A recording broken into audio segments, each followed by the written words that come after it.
Supreme কোর্টের appeal বিভাগের সাবেক বিচারপতি এইচ.এম. শামসুদ্দিন চৌধুরী মানিককে আদালতের মাধ্যমে কারাগারে পাঠানো হয়েছে।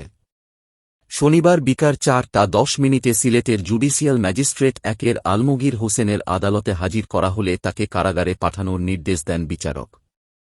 আদালতে আসামিপক্ষের কোনো আইনজীবী উপস্থিত ছিলেন না। আসামি সাবেক বিচারপতি হওয়ায় আদালত জেল কোড অনুসারে সুযোগ সুবিধা দেওয়ার নির্দেশ দিয়েছেন। এছাড়াও আসামি আদালতকে জানিয়েছেন তিনি শারীরিকভাবে অসুস্থ। আদালতও এই বিষয়টি আমলে নিয়ে জেল কোড অনুযায়ী তাকে চিকিৎসা দেওয়ারও নির্দেশ দিয়েছেন। বিষয়টি নিশ্চিত করেছেন সিলেট জেলা পুলিশের কোর্ট ইন্সপেক্টর জামশেদ আলম। তিনি বলেন, এইচ.এম. শামসুদ্দিন মানিককে 54 ধারায় গ্রেপ্তার দেখিয়ে আদালতে হাজির করা হয়, পরে কোর্টের বিচারক তাকে কারাগারে পাঠানোর নির্দেশ দেন।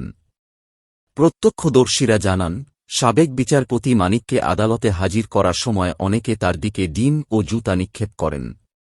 এ সময় কয়েকজন হামলার চেষ্টাও চালান। পরে কঠোর নিরাপত্তা দিয়ে তাকে আদালতে নিয়ে যায় পুলিশ।